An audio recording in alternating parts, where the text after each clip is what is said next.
டேய் சும்மா இருங்கடா, ஏன்டா? Okay okay okay. இங்கே வந்து பேசுதா, வாடா. ரெடி.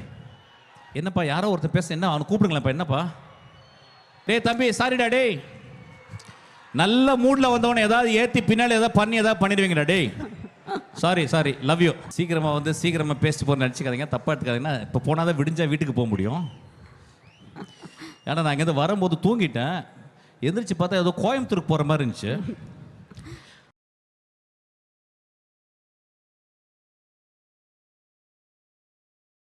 பிள்ளைங்களாம் எவ்வளோ தூரம் வந்து படிக்கிறீங்களே? படிக்கிறீங்களா? சார் இது கோயம்புத்தூர் இல்லை சார், இது ஆந்திரா சார். ஆந்திராவா? Okay okay. ரொம்ப சந்தோஷம் ராம பார்த்தது வந்ததுலேருந்து. தம்பி இந்த எல்ஐகே கொஸ்டின்லாம் எனக்கு கேட்டுறாதப்பா, சரி நானாக பேசிடுறேன் மேனேஜ் பண்ணி. சார் எல்ஐகே பற்றி என்ன நினச்சேன்னு எனக்கு ஒன்றுமே தெரியாது ஆக்சுவலாக. சரி சார். என்ன சார்? சரி வர வர வர அதை சொல்கிறேன், என்ஜாய் பண்ணுவோம் சார். ஓகே.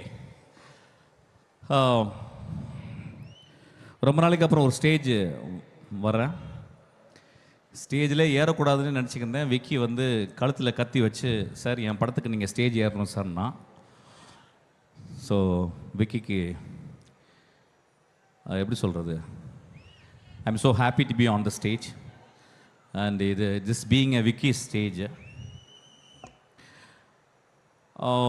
இந்த படம் ஆரம்பித்ததுலேருந்து விக்கிக்கு ஒவ்வொரு படிக்கட்டுலையும் பிரச்சனைகள் இருந்துக்கிட்டே இருந்துச்சு. படத்தை ஃபிக்ஸ் பண்ணுற ப்ரொடியூசர்லேருந்து, அதுக்கப்புறம் படத்தை ஃபிக்ஸ் பண்ணி, அதுக்கப்புறம் காஸ்டிங்கு என்கிட்ட வந்து கேட்டான், நான் நடிங்க நான் சொன்னேன். அப்புறம் நான் வந்து ரொம்ப ப்ரொஃபஷ்னலாக ஒரு ஃபீஸ் சொன்னேன். இல்லை நான் என்னால் பண்ண முடியாது, நான் மன்னிச்சிக்கங்க நான் சொன்னேன். நோ ப்ராப்ளம்டா அப்படின்னு சீமான் சார் வந்து நடித்தார். அதுக்கப்புறம் ரிலீஸ் பிளான் பண்ணாங்க. அதுக்கப்புறம் டேட்டு ஒரு 4 டேட்டு மாற்றி, நேற்று லான்ச் ஈவெண்ட்டில் வந்து ஒரு பெரிய மழை வந்து, I think Vicky has gone through ஒரு லாங், எப்படி சொல்கிறது, ஒரு கைண்ட் ஆஃப் சஃபரிங் தான். But Vicky, all this suffering will pay for you. This is going to be a biggest hit actually.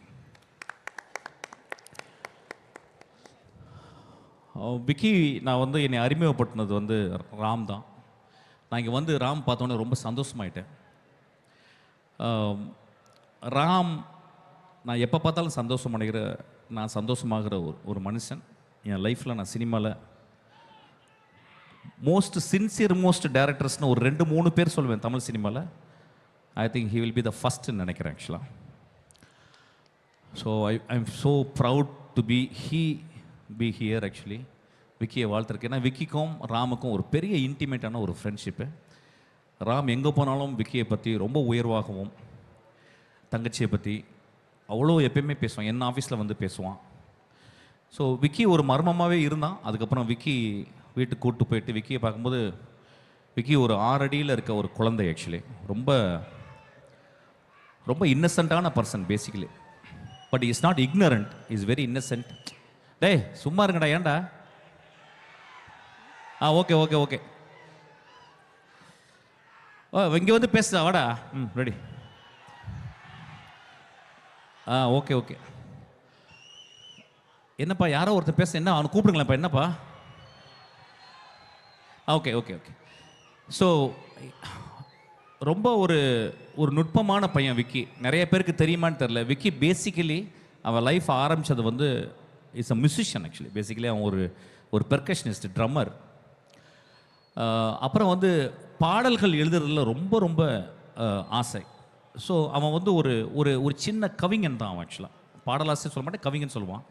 இந்த உலகத்தை பார்த்து வியக்கிற, உலகத்தை நேசிக்கிற, உலகத்தில் எப்பொழுதுமே ஒரு பூக்களாக திரியக்கூடிய அந்த கவிஞர்களில் அவனும் ஒருத்தன் ஆக்சுவலாக. இந்த படத்தில் எல்லா பாட்டும் அவனை எழுதியிருக்கான். ஒரு டைரக்டர் ஒரு படத்தில் பாட்டு எழுதுறாருன்னா அந்த படத்தை நேசிக்காமல், அந்த படத்தை சின்சியராக அதை மனசில் வச்சு பூஜிக்காமல் எழுத முடியாது. ஸோ எனக்கு ரொம்ப ஆச்சரியம், விக்கி வந்து ஆல்வேஸ் வேறு படங்களில் கூட போய் எழுதுவான் ஆக்சுவலாக.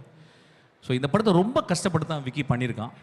என்ன ஆச்சரியம்னா, விக்கி வந்து அவனுடைய 4-5 படங்கள் வந்து நல்ல பெரிய லெவலில் ரீச் ஆகி இந்த படத்தில் இவ்வளோ கஷ்டம். அதுக்கு எக்ஸாம்பிள் எப்படி எடுனா, நான் 3 படங்கள் வெற்றி படங்கள் கொடுத்து என்னுடைய கடைசி படம் பிசாசு 6 வருஷம் ஆச்சு.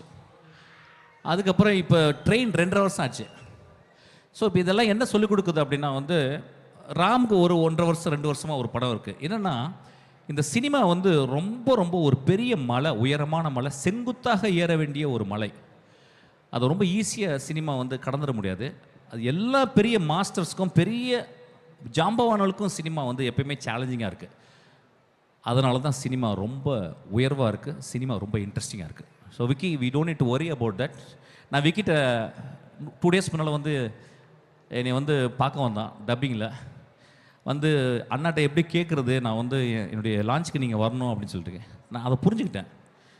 நான் இல்லைட விக்கி, நான் வரேன்டா. என்னடா அது, உனக்கு வராமல் யாரா? ஒரு சினிமாவில் வந்து இந்த மாதிரி மேடையில் தான் வந்து பேசி தான் செத்து போகணும் ஆக்சுவலாக. சினிமாவோட இதை விட என்ன இருக்குது ஆக்சுவலாக. So I'm being very proud இங்கே வந்து நின்றதுக்கு. இந்த படத்தில் நான் ஒரு சின்ன ரோல் பண்ணியிருக்கேன். விக்கி வந்து I think he loved me so much நினைக்கிறேன், or he loves me so much. ஆனால் நீங்கள் வந்து ஒரு ரோல் பண்ணுங்கள் அப்படின்னா நான் வந்து பண்ணினேன் ஆக்சுவலாக. இந்த படமே அவனுடைய விக்கி வாழ்க்கையை பார்க்குற விதம் தான் அந்த படம். விக்கி என்றைக்குமே he belongs to future, he never belongs to present. Actually லைஃப்பை எப்படி இருக்கிறது, எப்படி பார்க்கலாம், எப்படி இருக்கலாம், நாளைக்கு எப்படி இருக்கலாம். அவன் வீட்டுக்கு போனீங்கன்னா ஒவ்வொரு பொருளையும் வந்து ஹேண்ட் பிக் பண்ணியிருப்பான். ஒரு சின்ன கிளாஸ் கொடுத்தா கூட, அந்த குடிக்கிற தண்ணி கொடுத்தா கூட அந்த கிளாஸ் வந்து ஹேண்ட் பிக் பண்ணியிருப்பான். ஸோ ரொம்ப ஈஸ்தட்டிக்கலாக வாழக்கூடிய ஒரு பையன். இந்த படமும் அப்படி தான் உங்களுக்கு வந்து ஹேண்ட் பிக் பண்ணி நிறைய விஷயங்களை கொண்டாந்து உங்களுக்கு கொடுத்துருக்கான். ஸோ இந்த படத்தை நீங்கள் போய் பார்க்கணும். நீ பார்த்துட்டு அதுக்கப்புறம் வர்டிக் கொடுங்க. But it is a very wonderful எக்ஸ்பீரியன்ஸாக இருக்கும். நான் வந்து முழு படம் பார்க்கல, பாதி படம் பார்த்தேன். அதில் வந்து அவனுடைய விஷன் வந்து ரொம்ப இன்ட்ரெஸ்டிங்காக இருந்துச்சு. I hope this movie will be a biggest hit for Vicky. I hope I sincerely hope and pray for him actually. அதுக்கப்புறம் எப்படி சொல்கிறது, ஓகே தம்பி அப்புறமால பேசலாம். அதுக்கப்புறம் லிட்டில் மாஸ்டர் உட்காந்துருக்கான் பக்கத்தில், நம்ம மியூசிக் டைரக்டர். இன்றைக்கி வரும்போது கேட்டேன் அந்த பாட்டு, தீமா தீமா கேட்டேன். ரொம்ப பியூட்டிஃபுல்லாக இருந்துச்சு. தீமா தீமா தீமா தீமா தீமா தீமா. சூப்பர் பாட்டு, கிளாப் பண்ணுங்க. அட்டகாசமான பாட்டு. என்னன்னா 2 பெரிய தலைங்க இருக்கு, ஒன்று இளையராஜா, இன்னொன்று வந்து ஏஆர் ரஹ்மான். அது நடுவில் ஒருத்தன் வந்து இந்த மாதிரி ஒரு பாட்டு போகிறான்னா ஒரு மாஸ்டர். ஆக்சுவலாக எல்லா காலகட்டத்திலையும் ஒரு மாஸ்டர் வந்துக்கிட்டே இருக்காங்க sir. But I think this time is actually for we have to invent and discover this great master. Actually I think it's a beautiful நல்ல பாட்டு. அது வந்து ஐ திங்க் சங்கராபரணம் தேஷில் வருதுன்னு நினைக்கிறேன். அந்த பாட்டு நான் காலையில் ப்ளே பண்ணேன், அந்த பாட்டை பாடிக்கிட்டே ப்ளே பண்ணேன். எனக்கு ரொம்ப பியூட்டிஃபுல்லான சாங் அது. ரொம்ப அப்புறமா கடைசி பாட்டு எனக்கு ரொம்ப பிடிச்சிது, அந்த அந்த சோகமான பாட்டு. பியூட்டிஃபுல்லி என்னன்னா ஒவ்வொரு பீரியட்லேயும் ஒரு மியூசிக் டைரக்டர், ஒரு சிறந்த மியூசிக் டைரக்டர் நம்ம என் பாட்டை என்னை எப்படி கேட்குறவங்களுக்கு நான் எப்படி கொடுக்கணுங்கிறக்க அவன் ஒரு சஃபர் பண்ணுறான்ல, சஃபர் பண்ணி டியூன் பண்ணுவான். நான் ராஜா சார் போகும்போது உட்காரும்போது அவர் சும்மா அவர் பண்ண மாட்டார், சஃபர் பண்ணுவார். நீங்கள் ஏஆர் ரஹ்மானுடைய பாட்டை நீங்கள் கேட்டிங்கன்னா அவருடைய சஃபரிங் தெரியும். ஒரு நோட்டில் இருந்து ஹி வில் ஜம்ப், ஆக்டே விட்டு தள்ளி தள்ளி ஜம்ப் பண்ணி அவர் கண்டுபிடிப்பார். அந்த மாதிரி ஒரு பெரிய சஃபரிங் பண்ணியிருக்கான் ஆக்சுவலாக. வந்து I think is going in a right path. I think is already achieved, but சினிமாவில் அச்சீவ்னு கிடையாது. Is going to grow like a huge one. Actually is ஒரு இன்டர்நேஷ்னல் கம்போசராக அவன் நிச்சயமாக வந்துடுவான். ஆக்சுவலாக நான் ரொம்ப பிடிச்சதுப்பா, சின்சியர்லி எனக்கு ரொம்ப சந்தோஷம் இந்த மேடைக்கு வரதுக்கு. அது ஒரு ரீசன் ஆக்சுவலாக. அதுக்கப்புறம் என்னுடைய குட்டி ஸ்கூலுக்கெலாம் காலேஜெலாம் ஒழுங்காக போகிறியா? ஓகே. நம்ம hero Pradeep, first of all is a good, very good boy. ரொம்ப ஆர்டிஸ்டோட ஒர்க் பண்ணும்போது ரொம்ப சின்சியராக, ரொம்ப அன்போட, ரொம்ப கேர்ஃபுல்லாக, அவங்கள ரொம்ப மதித்து நடக்கக்கூடிய ஒரு பையன். அதனால தான் அவனுக்கு இவ்வளோ பெரிய க்ரோத் இருக்குது. அதுக்கப்புறம் வந்து he is not simply an actor. He proved himself as a director first. So அதுக்கப்புறம் வந்து அவன் வந்து ஒரு ஆக்டராக இருக்கான். எனக்கு தெரிஞ்சு விக்கி அந்த பையன் போடுறது லக்கி சாம்டா அவன். ஆக்சுவலாக நீ எந்த படத்தில் போட்டாலும் அந்த படம் ஹிட் ஆகும் அவன். அந்த மாதிரி ஒரு லக்கி சாம் ஆக்சுவலாக. ஸோ இந்த படமும் அவனுக்கு பெரிய, ஆனால் பயங்கரமாக பண்ணியிருக்கான். இப்படி அவன் பேசிக்கலாக அவன் கேரக்டர் எப்படின்னு கேட்டால் இங்கே போகும், கத்தும், அலறும். தமிழ் சினிமாவில் யாராவது ஒருத்தன் சத்தம் போட்டு திட்டம் போது கிளாப் பண்ணுவாங்களா, அவனுக்கு தான் தட்டியிருக்காங்க ஆக்சுவலாக. அந்த மாதிரி ரொம்ப ஒரு ரொம்ப இன்டென்ஸான ஒரு ஆக்டர் ஆக்சுவலி. இந்த படத்தில் வந்து ரொம்ப எப்படி சொல்கிறது, இன்னொரு வெர்ஷன் பண்ணியிருக்கான். ஐ திங்க் விக்கி பண்ண வச்சுருக்கான், அந்த கதை பண்ண வச்சுருக்கு. ஜனரஞ்சமான கதையும் கூடது, அதுலேயும் அவன் ஒர்க் பண்ணியிருக்கான். So I think I am very happy to work with him. இந்த படம் அவன் வந்து இந்த படத்தை முன்னால் தள்ளி தோளில் தொங்க போட்டுட்டு அவன் வந்து இந்த படத்தை வின் பண்ணுவான்னு நினைக்கிறேன். அதுக்கப்புறம் எஸ்.ஜே. சூர்யா சார் மட்டும் பேசணும். இங்கிலீஷ் படங்களில் நிறைய ரொம்ப நேரம் பேசல, ஓகே இல்லை, இட்ஸ் ஓகே. இங்கிலீஷ் படங்களில் நிறைய ஒரு வார்த்தை வரும், சாய்ஸ்னு ஒரு வார்த்தை வரும். தமிழில் நம்ம யூஸ் பண்ணுறதில்ல. அவர்கிட்ட நிறைய மீட் பண்ணும்போது, அவர் ஒரு பெரிய டைரக்டர், ஒரு எக்ஸ்ட்ரானரி கன்செப்ஷன்லாம் பண்ணி நிறைய படங்கள் பண்ணி பெரிய பெரிய ஹீரோஸ்லாம் ஒர்க் பண்ணிவிட்டு அவர் வந்து one day he decides, sir என் லைஃபே நான் ஆக்ட் பண்ணணுன்னு தான் சார் வந்தேன், direction is not my cup of tea sir, நான் வந்து நான் ஆக்ட் பண்ணணும் அப்படி சொல்லிட்டு ஸ்ட்ரகிள் பண்ணி இன்றைக்கி மோஸ்ட் ஒரு ஒரு ஒரு இம்பார்ட்டன்ட் ஆக்டராக தமிழ் சினிமாவில் அவர் இருக்கிறார் ஆக்சுவலாக.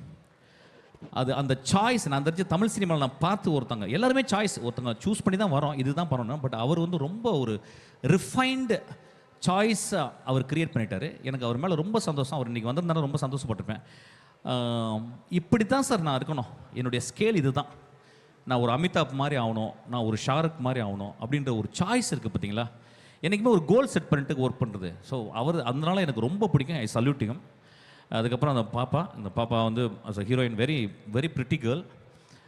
இந்த படத்தில் வந்து பண்ணியிருக்காங்க. நான் ஃபுல் படம் பார்க்கல, பட் ஆனால் அந்த ஒட்டுமொத்த படமே அந்த லைஃப் இன்சூரன்ஸே அவங்க மேலே தான் இன்சூரன்ஸ் கட்டுற மாதிரி இருக்குது ஆக்சுவலாக. ஸோ வந்து she has done her best actually. I am very happy. அதுக்கப்புறம் குட்டி பாப்பா வந்து ரொம்ப நேரம் பேசினடி, ஒன்றும் கேட்கல எனக்கு. ரொம்ப ரொம்ப க்யூட்டான பொண்ணு. நான் 2-3 படத்தில் ஒர்க் பண்ணியிருக்கேன். அதுவும் கேரளாலேருந்து வந்திருக்காங்க, சொல்லவே வேணும் ஆக்சுவலாக. டேய் போ விட்றா, நீ என்னடா மயிர் சொல்கிற, நான் சொல்கிறேன்டா. டேய் நீ ஒரு ஆள் வந்து கத்தினா விட்டுருவானா? அங்கேருந்து ஒரு 40 கிலோமீட்டருக்கு அப்புறம் வந்திருக்கேன், பேசணும்ல, படத்தை பிடிச்ச பண்ணல, நீ என்ன பேச, நீ வாய மூடுறா. அதுக்கப்புறம் வந்து மாளவிகா, ரொம்ப நாளைக்கு அப்புறம் மாளவிகா பார்த்தேன். Thank you Malavika, nice to see you. என்னுடைய படத்தை ஓட வச்சதே நீதாம்மா, உனக்கு தெரியுமான்னு தெரில. வாழை மீன் விளாங்க மீன். வெரி ஹாப்பி டு சி யூமா. ரொம்ப சந்தோஷம். அங்கே ஒருத்தன் கத்துறான் சார், அவனுங்க அப்படிதான் சார் பரவாயில்ல, கத்திட்டே இருப்பானுங்க. நம்ம பேசுறது நம்ம பேசுவோம் சார், நாங்களாம் என்ஜாய் பண்ணிட்டு தான் சார் இருக்கோம். ஓகே ஓகே, அது பரவாயில்ல. ஏதோ ஒரு புள்ள ஏதோ அடிச்சிட்டு பேசுது ஆக்சுவலி. ஓகேம்மா, வேறு ஏதாவது கேள்வி இருக்கா? போச்சு சார், சூப்பர் சார். வந்ததுக்கும் வாழ்த்துக்கள் தெரிவித்ததுக்கும். And we are looking forward for your character sir. உங்களோட கேரக்டர் இந்த படத்தில் என்னவா இருக்கும் அப்படிங்கிறது. இதில் ஒரு குட்டி கேரக்டர்மா, அது ஒரு குட்டி character. I don't think that I have done justice for this character. But ஆனால் அவன் நல்லா இருந்துச்சு சார் சொன்னான் Vicky. So I am happy. Anyway I am a part of team. அந்த படத்தில் அந்த சீனில் நடிக்காம மட்டும்னாலும் நான் வந்து விக்கிக்கு ஒரு பார்ட் ஆஃப் டீம். விக்கியை வந்து ரொம்ப நேசிக்கிற இங்கே ஒரு 10 பேர் ரொம்ப சின்சியராக நேசிக்கிற பீப்புள் இருக்காங்க. ஏன்னா அவனுக்கு நிறைய எதிர்ப்புகள் இருக்குது வெளியே, சொல்லுவாங்க. எனக்கு தெரியல, எனக்கு நான் காசிப்லாம் பார்க்க மாட்டேன். But is very sweet guy, very sincere guy. இல்லைனா ராம கூப்பிட மாட்டான். இந்த ப்ரோக்ராம்க்கே ராம் அங்கேருந்து கூப்பிட்டுருக்கான் ஆக்சுவலாக. ஸோ அதில் இல்லைனா ராம் வரமாட்டான். And Ram never recommend actually. So is very sweet guy. So we are all here to take care of you sir. Okay, நீங்கள் வந்தாலே பயங்கர வைபாக இருக்கும், மாஸாக இருக்கும். சூப்பர். எங்களுக்காக ஒரு 2 வரிகள் பாட்டு பாடுறீங்களா? அதுக்காக தான் உங்களோட ஆடியன்ஸ் ஃபேன்ஸ் நாங்க பெரிய ஃபேன். அண்ட் வந்து உங்களோட ஆக்டிங்க்கு ஃபேன். இப்போ ரீசன்ட் டேஸ்ல உங்களோட சிங்கிங்க்கு பயங்கரமான ஃபேன். ஆமா சார். என்ன பாய்ஸ் அண்ட் கேர்ள்ஸ் பாட வச்சலாமா சார்? என்ன பாட்டு பாடுறது? பாருங்க சார். இப்படி ஒரு குழப்பமான ஒரு பாட்டு, என்ன இளையராஜா பாட்டு தான் பாட முடியும் சார்? இந்த படத்துல இருந்து கூட ஏதாவது ஒரு பாட்டு? இல்லை, இந்த படத்தில் நான் கேட்கல, நான் இன்னைக்கு தான் கேட்டேன். அந்த ஒரு பாட்டு ரொம்ப பிடிச்சது சார். உங்களோட ஃபேவரட் சார், எந்த பூவிலும் வாசம். ஓ அப்படியா? Yes sir. தானன்னே நானே நானே தன்னே நன்னே தன்னே தின்னே நன்னே தன்னே நன தன்னே நன தன்னே நனே. இந்த பூவிலும் வாசம் உண்டு, எந்தன் பாட்டிலும் ராகம் உண்டு. தன்னனா தன்னனா தன்னனா தன்னனா தனனனனானனா தனனனனானனா thank you what a man. Thank you. டேய் தம்பி சாரிடா டேய், நல்ல மூட்ல வந்தவன ஏதாவது ஏத்தி பின்னால ஏதாவது பண்ணிடுவீங்கடா டேய். Sorry love you. Thank you, sir. Once Thanks a lot, again, sir. let's give it up for a visionary and a legendary actor director, Miskin sir.